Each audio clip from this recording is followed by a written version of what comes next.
Welcome into the Sick Podcast with Draft Vogel. I'm John Vogel, your host. We've got a great show lined up for you here. Getting into our first real episode, talking about scouting, talking about all the different things that we're looking at as we look at prospects and kind of the thought process, the philosophy, all of that goes on behind it. If you saw the intro video, if you're viewing this and you haven't seen that, go check that out first. With that being said, let's get into our first real episode of this Sick Podcast. Let's hit it, Sammy. Turn up your volume. Because you're about to listen to the Sick Podcast. With Draft Vogel. With the first pick in the 2021 NFL Draft. The first pick in the 2022 NFL Draft. With the first pick in the 2023 NFL Draft. The sickest NFL Draft show. It's gonna be sick. So we got to start things off the right way. We got to introduce the co-host, Matt Ungashik.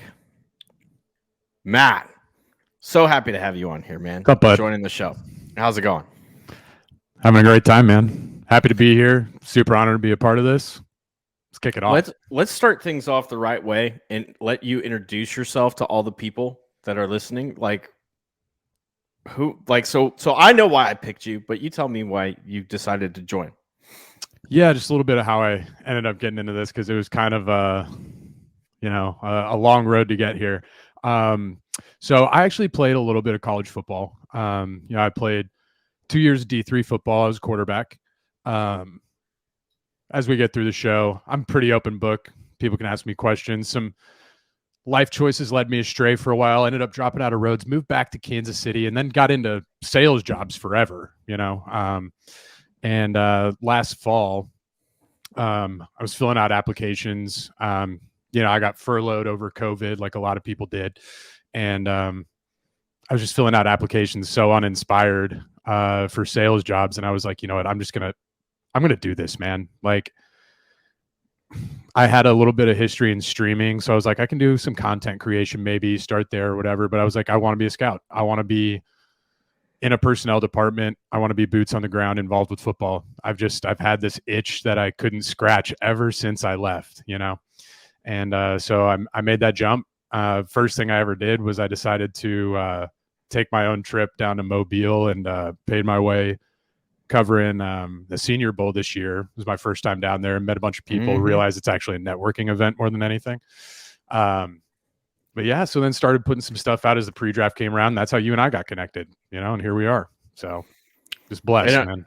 I always liked the stuff that you were putting out, right? Once you kind of got into, Twitter and sort of broke onto my screen, I guess you could say.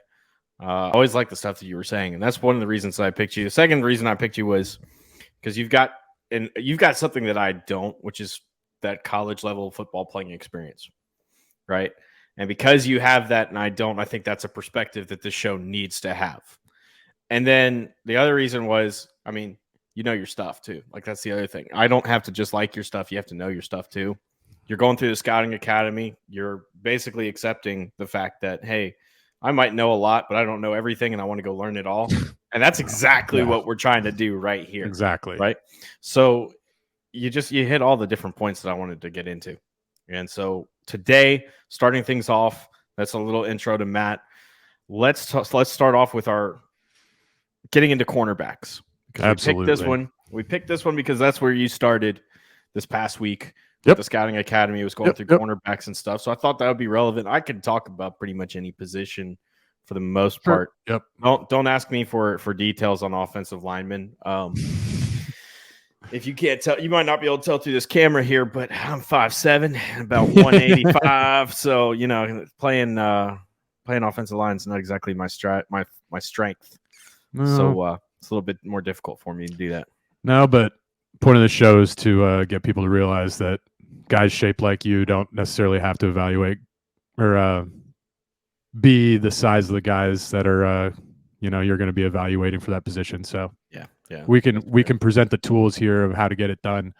in a way, if people are interested in doing that, curious, they want to get into this profession or something, or if you're just trying to get a little bit more of an edge on your fantasy buddies, whatever it is, whatever your flavor, hopefully we can provide some of that for you here. So DBs is definitely a good place to start.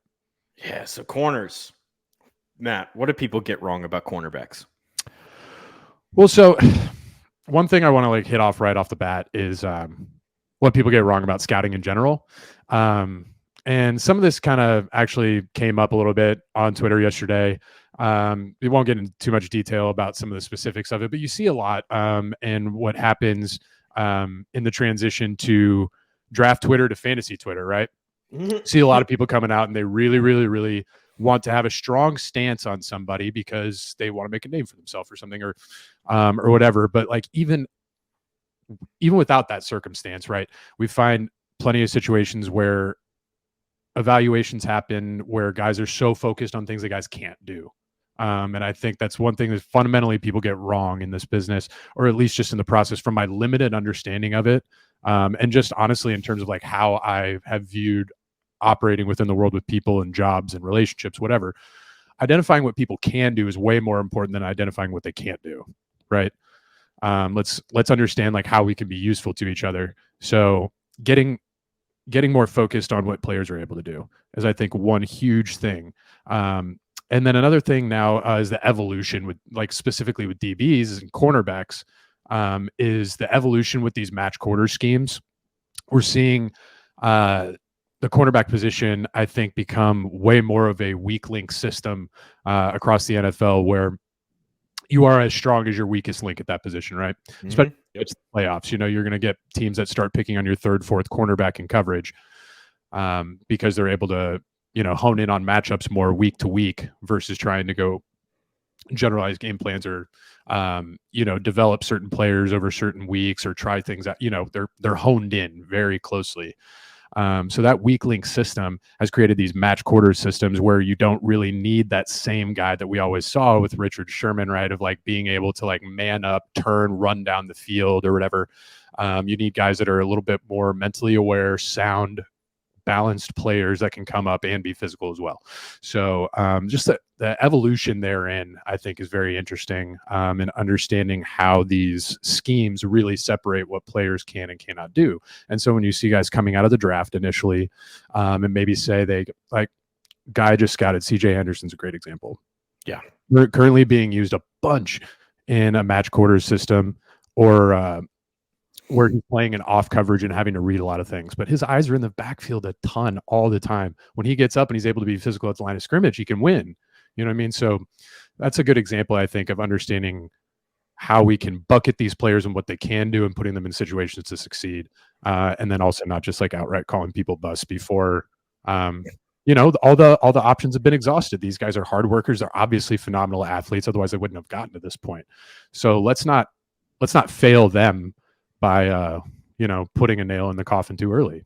That's my take. Yeah, no, that was yesterday as of recording time. I think, well, maybe it was Saturday night, I think, is when I said something about the calling busts before they've taken the snap on the field to kind of, I'm not gonna say it wasn't viral, but it got a lot of attention. A lot of people were talking about it. And that's because that's one thing that I've always heard in the scouting community, right? With talking with other scouts and stuff. That's one of the things that annoys them the most about media, period, is these staunch stances before anybody's really ever had a chance to get a legitimate shot to evaluate them. Yeah. And then the other thing about that is a lot of times when they come out and they're going, oh, this guy's a bust and this and that, there's no substance to anything that they're saying. What was that? What was that? What was said in the video? It was oh, he doesn't have the dog factor.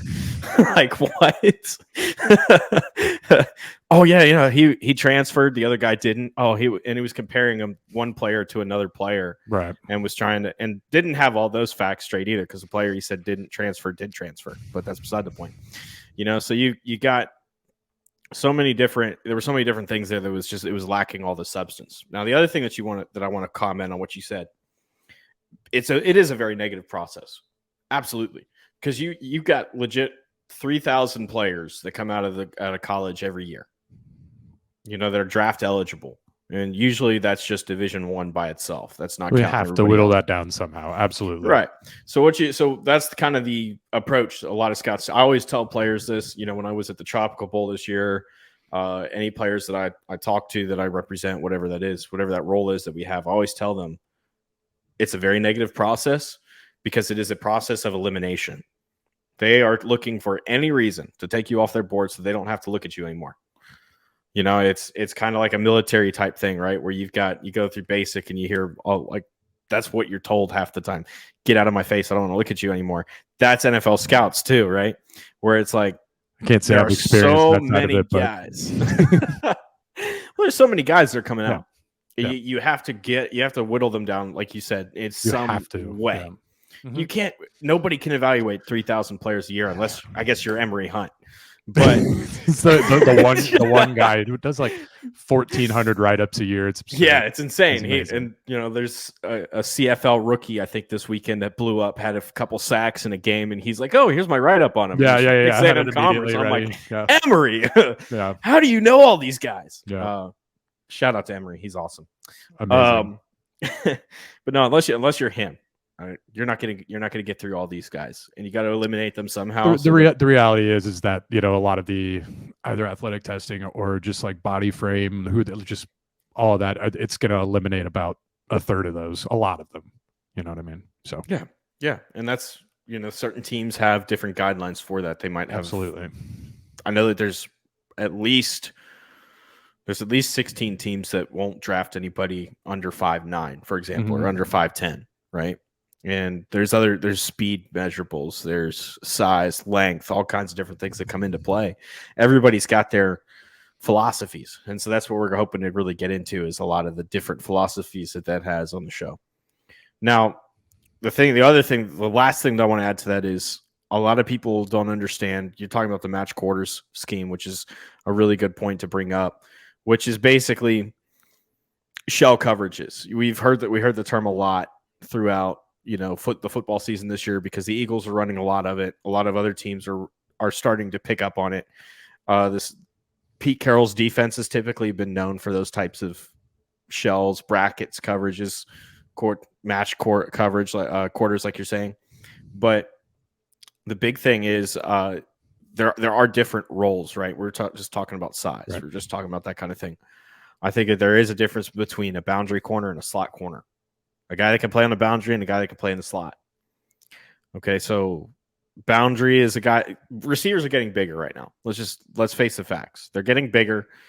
We're getting guys that are like 6'1", 6'2". I think that's probably about the average height. A lot of slot guys are getting bigger. Slot guys are getting there now too. Yeah, that's a whole nother topic, whole nother conversation. Just the evolution of the slot receiver. That's probably a podcast episode. But love Nate Tice to do just a whole episode on talking about the power slot. His favorite thing. Be great. Dude, we're gonna have so many different things to get into, and that'll be one of the things because that is a huge twist of the evolution of the receiver position, right? You go from Wes Welker 15 years ago dominating out of the slot to now we got 6'5" Chase Claypool's coming out of the slot at you, like Tim Patrick. Yep. That's the difference right now. But Michael Pittman, guys like that, just dude, you have to. That's the mismatch right now. You got literally what Dalton Kincaid was drafted for. Yeah. Well, several of those tight ends were drafted for that, right? Like exactly. I guarantee you that we're going to try to put Darnell Washington in the slot and see what happens. It may take a couple of years, but yeah. We're going to try it. That's what everybody said about Chase Claypool, right? It'll take a couple of years. But then with that evolution, we got to get guys that are going to defend that, right? So that's where we start talking about the evolution then of the slot corner. And that also depends on matchup weeks. It also depends on philosophy in terms of how you are going to want to match up long-term over the season, because it's going to change week to week in terms of how teams are utilizing their slot players, right? Mm-hmm. So you have to make some cost-benefit analysis for you in the long term and your philosophy of what's going to be best. Yeah, most people are looking for rovers at that point, right? Mm-hmm. The Jalen Petries is a great example. From a couple of years Loved ago. Him coming out. Yep. Yeah. Coming out last year. He was awesome out of Baylor. Loved him. That's a rover. That is a prototype rover. That's a guy that you can put in there to cover big slots. You can cover little slots if you really want him to. Like, I'm a Chiefs play fan. run L'Jarius defense. Sneed is like the prototypical model of what you're looking like. Yeah, Just size him too. size profile of what you're looking for. And I think this year the Eagles played a lot of Chauncey Gardner-Johnson sort of in that when he was somewhat of a healthy, role too. later. Yeah, when he was more of a rover down in the box than he was in deep coverage.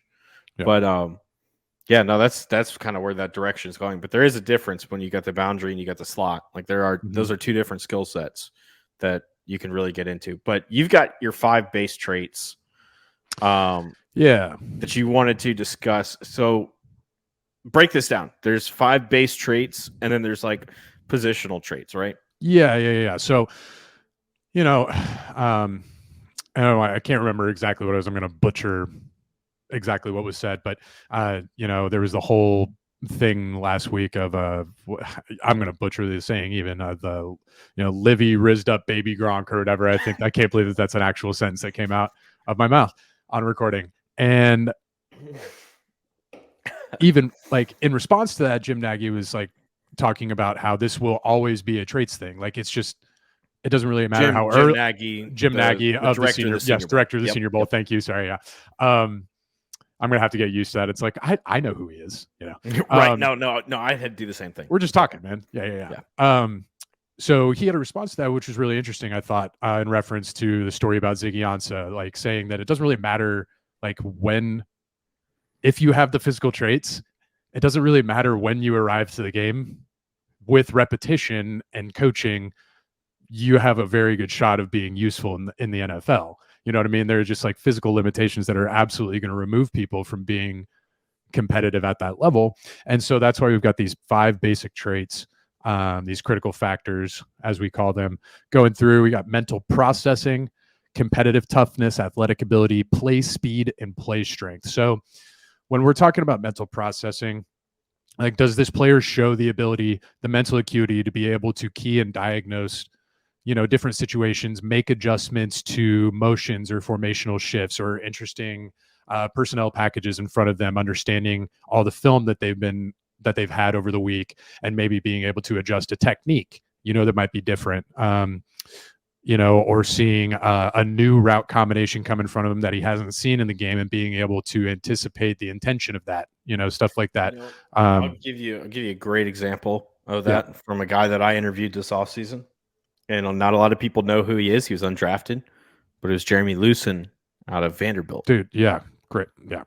Now, I sat down, I interviewed him after the Vanderbilt Pro Day. I did the Vanderbilt Pro Day. I knew Maxwell Worship going in there, who was a safety at Vandy. Jeremy, his teammate for a year, he transferred to Vandy from UConn. So, I mean, 2 schools you got to have grades to get into, right? Mm-hmm. But so, yeah, Jeremy is really smart. One of the things that he was explaining to me in the interview, I said, give me an example of some way that you were able to game plan and prep for a game that really showcases what you can do. And he brought up the Tennessee game. Now, Vanderbilt lost to Tennessee this year, 59-0. Jeremy Lucen gave up 1 catch for 8 yards. And he was explaining to me that he had gone back and he'd looked at route combinations, right?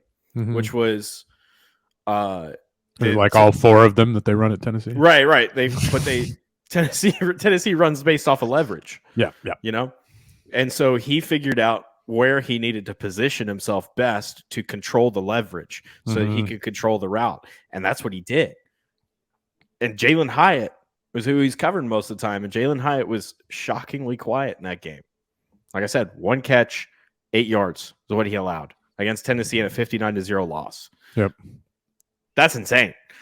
And so that's what you're talking about right there with the mental processing, where you're able to go back and you're able to figure out something. Hey, like, this is what I can do. He figured that out completely on his own, right? If the entire team had figured that out, they probably don't lose 59-0. But or maybe Josh Heupel's making an adjustment. But yeah. That too. But that mental processing, that kind of stuff, that's what really, that and the competitive toughness, those are 2 areas that really, really allow players that might be lacking, or I don't want to say lacking, but maybe slightly deficient in some of their athletic abilities, to be able to still be competitive, at the higher levels. So then competitive toughness, this breaks down into 3 different categories for us. It's competitiveness, Like how much effort is this guy really giving, regardless of situation of who he's coming across. Is he getting a tight end, coming in front of him, trying to kick him out? Does he have a guard coming in on like pin pull coming to try to move him out of the way? And is he still willing to close that gap knowing that he's going to get smashed? That type of stuff. The physical toughness, is he willing to compete, physically when engaged with another player? The competitiveness obviously is like the willingness and the mindset. And then the physical toughness is the actual physical application of that. And then the mental toughness, so for DBs or really anybody on defense, big time, third down situations, red zone, late in game, fourth quarters, playoff situations, anything like that where things have stakes. Mental toughness also comes in with like, did I get beat earlier by this combination or this move on this release? And then what adjustments do I make throughout the game or throughout the season when I see things that are similar to what I saw that got me beat? Then you move into athletic ability, which takes in, all of their size, their height, weight, arm length, hand size.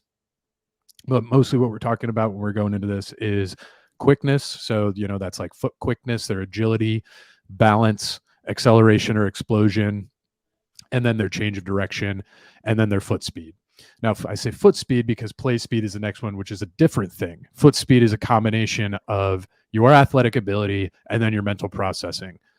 So guys that don't see the game that well but are super athletic, their play speed might just be solid. In our grading system, solid is graded as a 4 on 1 to 7. You got 7 being elite, 6 being very good, 5 good, 4 solid, 3 adequate, 2 marginal, and 1 poor. So when that's give you an idea that play speed and foot speed are not always synonymous. And then play strength, their physical ability to win matchups. You talk about the physical toughness of being able to be willing to engage in those situations where you might be overmatched, but then play strength is your actual one-on-one ability to physically dominate somebody of your size or similar size in whatever situation. But then once you move past that, then we've got, position specifics, which we've got in cornerback as well, that all break down how those critical factors allow them to be successful or cause them to struggle in the areas in the position specifics. It's funny because when the player that kind of pops in my head as you're describing all of these different things that you need is Jalen Ramsey. Weird. It's weird, isn't it? Yeah, it's wild. The guy that's really good at cornerback does all those things really, really well. Yeah, exactly. Yeah, that was the player that kept popping in my head. And there was another one way back in the day. Darrell Revis was like that too. A little bit small, a little bit shorter, but yeah. Well, I guess not really short. He was still about 6 feet, but he was just stout. He was just under 6 foot. Yeah, stout. Yeah, physical. Just rocked up. Yeah. That's my biggest pet peeve, I think, with corners when I'm watching them is watching guys not be physical. That irritates me beyond all comprehension that I can begin to explain. And it was funny because the first player that you brought up was CJ Henderson, who is just like the least physical cornerback in the NFL. Maybe that's hyperbolic. Except for when he's playing man coverage. It's like the only time. Okay, yeah. That's not, you don't want him in man coverage anyways. I don't. Okay. Personally. Okay. That's fine. We differ. Yeah. That's okay. That's okay. Yeah. Okay. Yeah. No. I don't want him anywhere in man coverage. I'll let him settle into zone. But in all honesty, that's another thing that we should bring up real quick because that's just popping in my head. I'm going to say something and be like, CJ Henderson, to me, if I was a scout and I was on like putting together this team, and let's say that the team matches all the philosophies that I want, CJ Henderson to me is a reject. But that's the thing is people don't understand. I'm talking about a first round pick being a reject. There are 32 different teams that are running 32 different schemes, 32 different philosophies, and they're all going to have differing grades. I mean, Bryce Young, first overall pick this year. Some teams had as a 4th to 5th round pick. That's just how they graded him out. That's just how he fit their system. He didn't fit. People weight things differently. Yeah. Right. Yeah. So everybody's going to have a little bit of a different view and perspective on scouting. So I think that's another thing that people get wrong on the media side when it comes to talking about the draft and scouting and this and that, is not having the respect of or even respecting the perspective that several other people are going to have, because they're coming from different points of view. 100%. They're coming from different ideas, different philosophies. Yeah. They're looking at different schemes. Like that's, you see, like people want to sit here and talk about Blesto grades and how they're terrible too. And it's like, no, there's 32 NFL teams giving out Blesto grades. Of course, they're going to be all over the place. They're all over and those guys are working so hard. Like I have nothing but the utmost respect for those guys. It's one Blesto scout, and that's another question. Yeah. I got this question on Twitter, so I'm going to answer it. I answered it on Twitter too, but I'm answering it here. So Blesto is an advanced scout organization in the NFL. Every team has one. It started out as it's called Blesto because it was the Bears, Lions, Eagles, and Steelers. Yep. And they had this data share basically that they were doing together way back in the day. Now all 32 teams have a Blesto scout. They go out, they're looking at underclassmen for the most part. That's pretty much what they do. Now, when we get to the draft season, you'll see them at events, the combine, bowl games, whatever. Sometimes they're there helping out. But the majority of their job is going out and visiting these schools in the summer, getting guys that are 2 years or 3 years away from being drafted or being seniors. And so they're writing up reports on all these guys. They are traveling more than pretty much any scout in the building. And there's one, when we're talking about most scouting organizations, there's 6, 7, 8, 10 different scouts that are all running different regions. Yeah. And then Blesto, you got one guy. It is. You are on the road nonstop. Those guys are, no idea. Like, when you talk about scouts that spend 2/3 of the year on the road, that'd be a godsend to Blesto scouts. They're like, you're home. What's it's home? Unbelievable. Yeah. No established residency.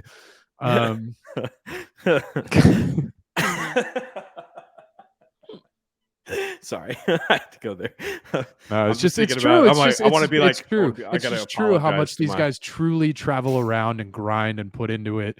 And, they're in their cars, I'm sure they've listened to every audiobook available on Audible and stuff like that. It's just, that's the life, And so, if you want to be involved with the team. So. And a lot of times you start out as a Blesto.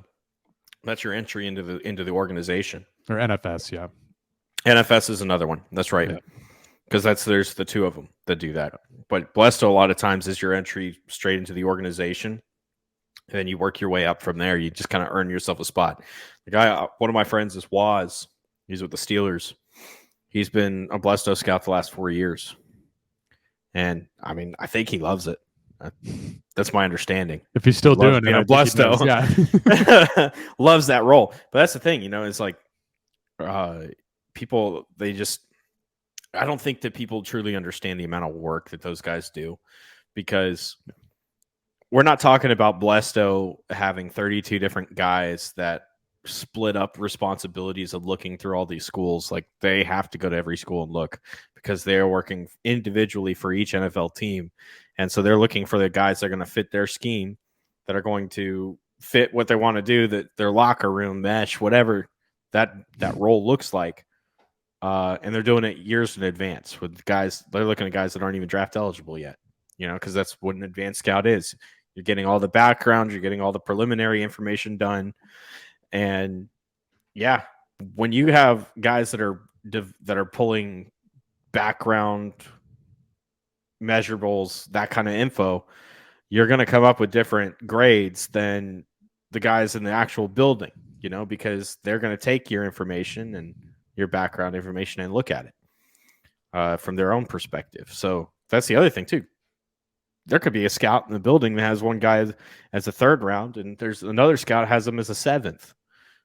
That's, people don't understand that even buildings differ on guys like that. Well, especially as you get further down in the draft. Yeah. The idea is to build consensus, but as you get further and further down, obviously that's when they say those are the days for the scouts, right? So, yep. You get to argue.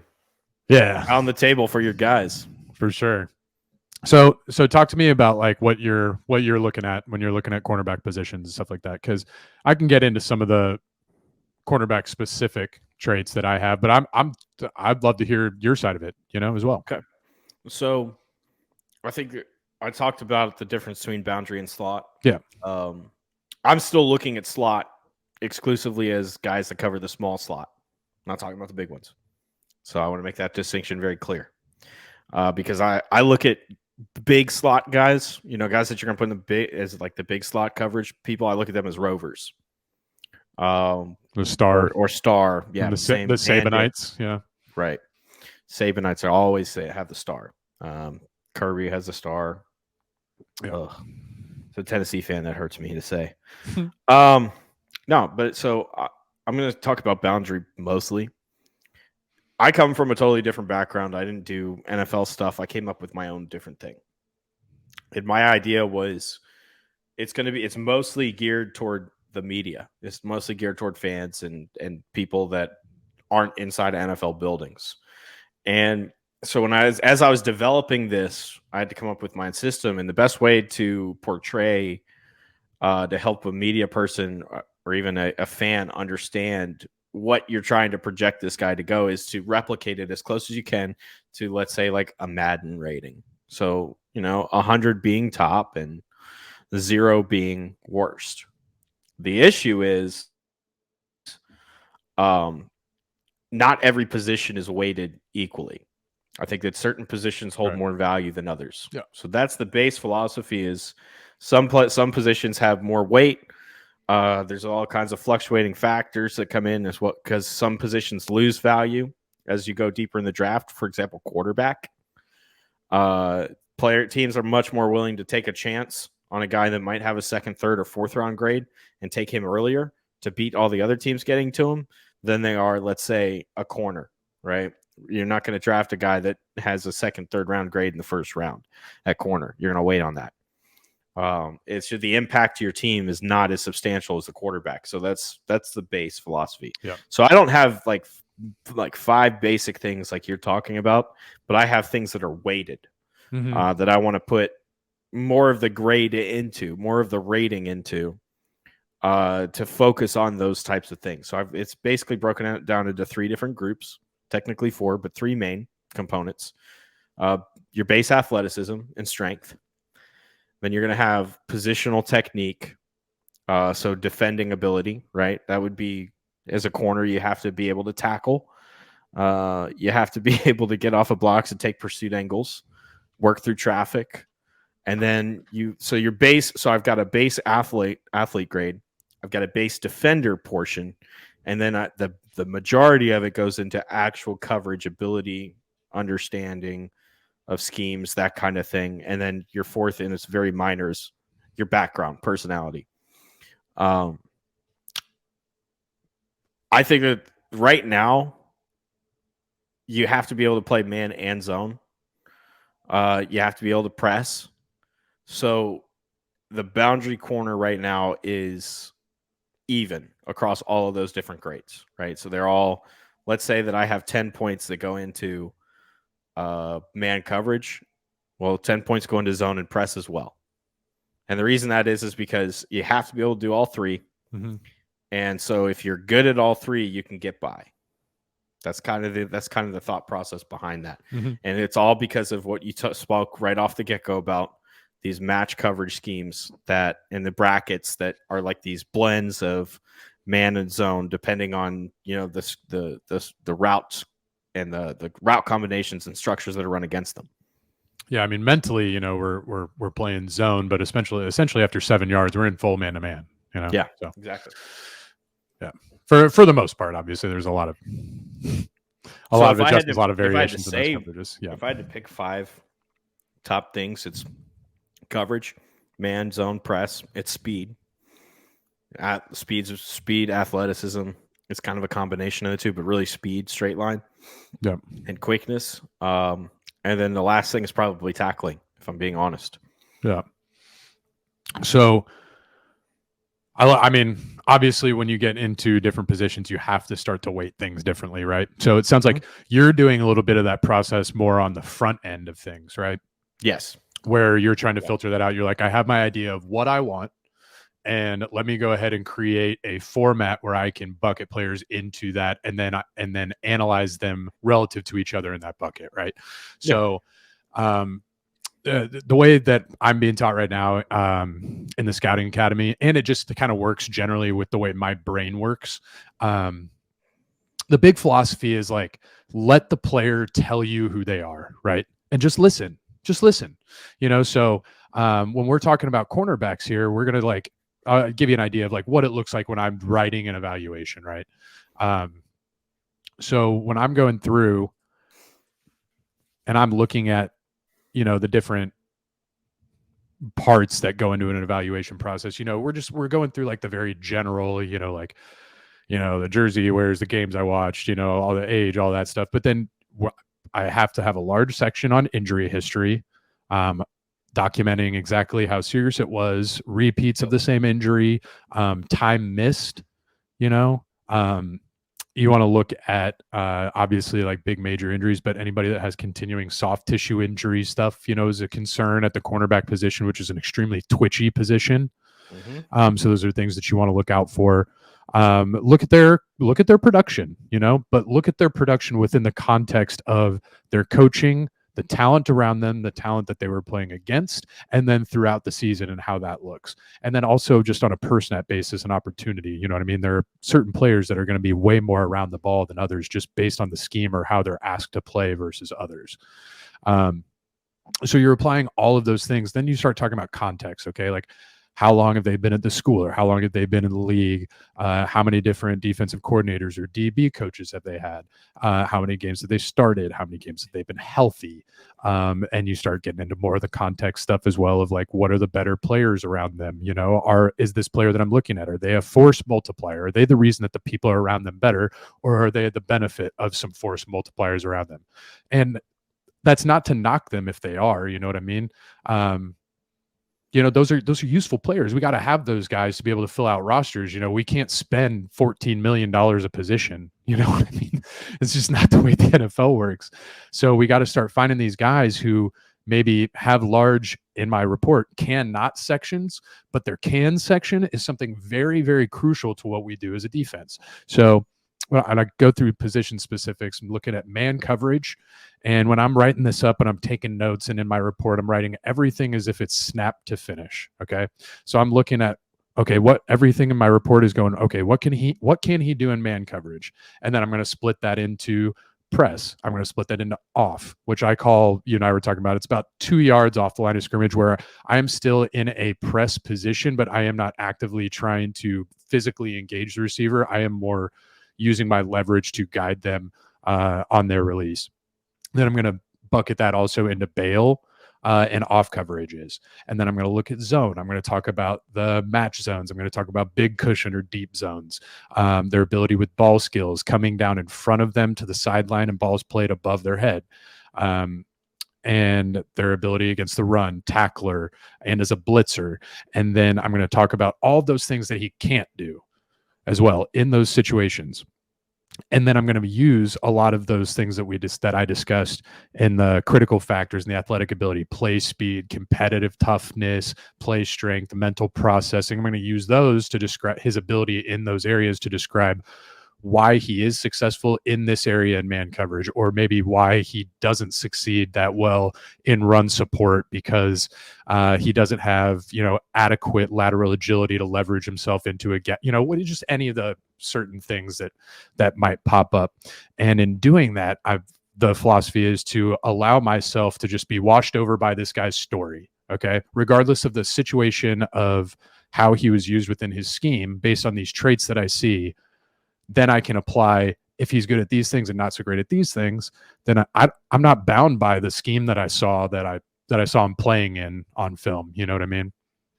Yeah. And that's one of the biggest things that always kind of catches you off guard sometimes with guys, right? I think is looking at the scheme that they've played in and how they fit. And sometimes you can put too much into that and say, okay, oh, well, he didn't look good in this and that, blah, blah. But it's a good point to talk about the story. That is one difference I think that my system doesn't have that's great yet, is picking that side of it up, right? Where it's like I'm looking at a guy. I'm going to use Kelly Ringo as an example. I'm looking at Ringo and I'm going, I don't see a corner here at all. Like I know he's playing corner at Georgia. I see a free safety because he's got the body type, he's got the size, he's got the tackling ability, he's got the range. Yeah. And so at that point, I stop evaluating him as a corner and I move him to safety. And I start evaluating him as a safety, even though that's not what he's playing in Georgia. That's a great point. So I have to do the same thing. If I see a guy and I'm like, oh my gosh, this guy, like, he's a little oversized at safety. Like we need this guy on third down as a linebacker, like a lot more, you know. Yep. Then I got to change my write up. I can't be writing him up and grading him as if he's a safety anymore. You know what I mean? Just yeah, exactly. That's a really good point. Yeah. That's the approach that I try to take. Like I'm going to look at where they lined up in the scheme, what they played. I'm going to look at all that as baseline coming into it, getting my background on the guy.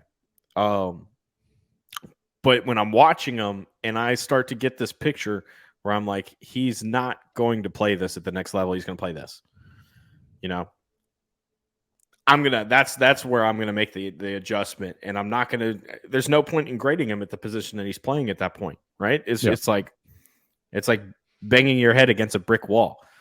How long do you want to keep doing it? Right. Like, is there any point to it? My head's not You're just that going to hard. hurt yourself. My head is not that hard. No, it's definitely not. Definitely not at all. Mine's not either. I can't. I sometimes having convictions like some people on social media is very difficult for me. I'm not a hard-headed person. That being said, do you want to talk about measurables and testing and tracking data? Yeah, I think you like that segue. That's the last thing that we've segue. got, right? Yeah. So how important actually? That's sort of the question that I get a lot. How important is measurables and data actually? Like, how important is it in all reality? It's kind of like this, man. It's like if I got a corner and I'm looking at him and I see him covering, I'm going to use an example this year. Alex Washington, he's at Boston College right now. You get some practice tape. You watch him. I guess he transferred from Harvard. Okay, that's not a good example. Sorry. You watch him against a fast receiver, Andre Eagle. I can't think of how to say his name. The guy at the Senior Bowl. Yes, him, Princeton. Alex Washington stayed with him. So I really don't care how Alex Washington tests at that point. By the way, right? Yeah. Ran a 4.3 something 40, right? At this point, I don't care what he runs his 40 in because I watched him against this guy. And he was healthy. Andre was healthy that day, and he stayed with him, even on the deep routes. So to me, that tells me he's fast enough for the next level. If I don't have that kind of film data background on somebody, then I'm going to kind of look at it, and I'm going to take I'm going to look and see if the speed matches the corner. That's just speed by itself, right? Like the testing data matches what I saw on tape. Yeah, give or take. Yeah, that's about right. That is what people are always going to like. That's the general answer, and it's the answer that never satisfies anybody. That testing is purely, like, I wouldn't say purely. It is mostly used to either confirm or disprove priors. That's it. Like, did this guy look fast on film? Oh yeah, he ran pretty fast. Okay. So do I care if he ran a 4.47 versus a 4.50? No, I don't. I really don't. Me personally, I don't care. But, you know, if I do see like something that's like a true like statistical outlier, you know, so if you've got like, it's a good example. So like DNs, you get like a true like DN, not just like a outside linebacker edge, you know, broad jumping at like 9.6 or 9.5 or less just seems to be like a good ballpark area. Now that doesn't mean that I'm just, you know, cutting a guy's legs out from under him because he broads 9.4, you know, but, you know, has like a 1.66 split as a, you know, big old DN. I'm just like, I'm not going to cut his legs out, but it is going to be a data point in the evaluation, right? So when you're talking about 1.66 split, you're talking about 10-yard splits. Yeah. Just to clarify, making sure. Okay. So, well, I've been stuck in scouting stuff. I just get bogged down. You spit it out so fast. Yeah, exactly. It's like, because I have that same, that's why I have to, we need to clarify that. No, okay, so 10-yard split, right? Like how important is that data actually? Or is that something that NFL teams actually use? Or is that something that we kind of just took and said, oh, look, we got some more data with it? Because I've heard the argument for both, honestly. Okay. And my personal belief is that the 10-yard split is way more important than the 40-yard dash on a football level. If you just think about like the percentage of plays that are played or the percentage of times that your 10-yard explosion comes into play on a given play versus your 40-yard speed or even your 20-yard speed, the frequency of those two just aren't even close. Like your ability to move 10 yards in one direction or another quickly is way more important to me than your ability to travel 35 or 40 yards quickly. If you have that, that's fantastic. And there are certain situations where I really do want that out of players for sure. But like, that's what I'm saying when we're talking about general overall, like that's why I see that 10-yard split actually as more important. But obviously we got to weight that differently for different situations, right? Your explosion ability is going to be way more important. Like we were talking about slot corners, your explosion and acceleration way vastly more important at that position, than it is, if you're going to be a center in a heavy gap scheme. You know what I mean? Like I'm not going to care about your 10-yard split necessarily as much. No, that's fair, and that's kind of what I was getting at was. I've heard it both ways. Honestly, I've heard NFL scouts talk about it both ways. Be like, "Oh, they just came up with this stuff just so that we had more things to talk about." And then I've heard other people kind of be like, "No, the 10-yard split's more important." Like I've heard it both ways. Like that's the thing is that people do not understand. That's why I keep saying this in this episode over and over and over again. There are so many different philosophies, so many different schools of thought in just the 32 teams. It's unreal. Everybody's got an opinion. And they're usually different. Yeah. The fact that we come to this consensus with certain guys, well, oh, this guy's can go in the first round is mind-boggling to me. You know what I'm saying? Like it's just like there are so many the variables are so different across the board. The one thing I do want to say though is like just on a general statement is like it's funny, we mentioned Emery earlier, right? And he got like crucified by a bunch of people because of his take on Felix and Uzama, the DN that the Chiefs took. He said something along the lines of, why are you taking the 32nd ranked defensive? Right. I don't know what the number was or whatever. And he got roasted for it. And I'm just like, we don't want groupthink. We don't like everybody wants to talk about we need the consensus in the room. Yes. But we need the individuals to be strong with their convictions and what they see, because that's important.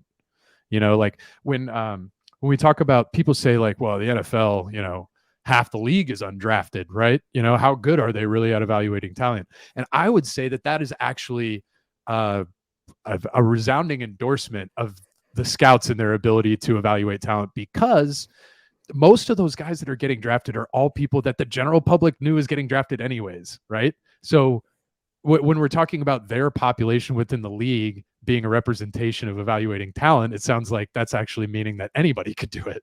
And so when half the league is undrafted, and these are the guys that you're going out to, Hofstra and Kent State, and like Houston Baptist, you're going down to all these schools and you're going and really understanding and like getting into the granular level of who these people are as individuals, right?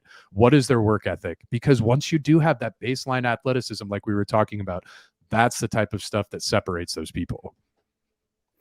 No, this is a great point that you're bringing up right here, because it's like the other thing is the math. What's the average length of an NFL career? It's like 3.5 years or something like that. 3.7 years. Yes, so we'll say 4 years, right? Yeah. 4 years. How many draft picks does a team get every 4 years? Well, every 4 years. So what, like 28, I guess? Yeah. 7 times 4 is 28. So yeah, half your team had better be undrafted. Right. That's the math. Well, I mean, you're also acquiring guys from free agency from other places. That no, you are. You are. Like, but that's what I'm saying. It's the straight. We math. have to populate the league. If the average career length is 4 years, that means that you got 28 picks every 4 years. So you better have half your team being undrafted. Mm-hmm. And obviously, you're gonna have your outliers. So certain guys that they stay in the league for a decade. They say Tom Brady stayed in for 2. Like you get these outliers. Right. Yeah. Still hurts to say that he's gone. Making videos. You're talking. I was going Mr. to say. I know, but you said. You're saying like he's gone. I was like, he's not dead, man. No. He's out there making. He's videos on videos. He's glowing, making up. videos. He's fine. Mr. Beast. Yeah. He's His just life not is on great, the. man. He's not on the field anymore. That's what I meant. He's gone. Yeah, I know. No more Tom Brady on the field yelling at people, yeah. making life so much more interesting. Yeah. No more rooting against him. So, sorry. Oh no. you're in your personals, and I was trying to remove all that. Let people behind the curtain in our group chat with the producers. I was like sent some pictures of my setup, and it has Chief stuff on there, and I was getting roasted. So I'm not really allowed to talk about my fandom here. So fandom's right over my head. So Anyways, I think that's pretty much all that we've got on this thing today. We're almost at an hour. I'm sure that Sammy and Anilo and all the producers in the back room would be very happy if we wrap this thing up right now. Yeah. I didn't know if you wanted to talk a little bit about the what is a scout portion. I think we're going to save that for next week. Next week, we should have a very special guest coming on. I don't want to say his name yet because I haven't confirmed it, but it should be a very special guest next week. So I've had the optional additional thing. That'll be a really good question for him, I think. So we probably want to save Perfect. that. I love that. Great. Yeah. So awesome. Guys, thank you for tuning in to the Sick Podcast with Draft Vogel. It's the sickest NFL draft podcast on the planet, as they like me to say around here. Matt, thank you so much for taking the time to get on here and for jumping on with the crew. You'll be on here every week with us, just about. Yep. In fact, I hope that this is not the case. I might have to leave you with the show next month. Okay. See, National Guard. Big chops. On the side. Yep. National Guard. Got the call. Yeah. Got to be out next week or next month for a couple weeks. Okay. So hopefully I'll have time to still do this, but we'll find out. We'll see where we're at with that. But yeah, thank you all for tuning in. Be sure that you subscribe on YouTube right now. Follow us on Twitter, getting everything else set up. We're excited, man. This is going to be a really great opportunity to bring on a bunch of different voices, a bunch of different things, and talk about some football. You got a little bit of a sample of it here between the two of us. Obviously coming from completely different schools of thought and view, which is good. That means that we're going to have some words here in the future. Hopefully no fist. Straight face through that. Fists. Why even try? Yeah. Punching at the camera. yeah. We're going to get online aggressive. You're making me mad. We're gonna get online aggressive. Everybody loves that. But anyways, that's about all that we got. Sammy, go ahead. Get us out of here. And that's a wrap. Hope you don't miss us too much until next time. Follow the Sick Podcast with Draft Vogel on YouTube, Instagram, Facebook, Google Play, and Apple Podcasts.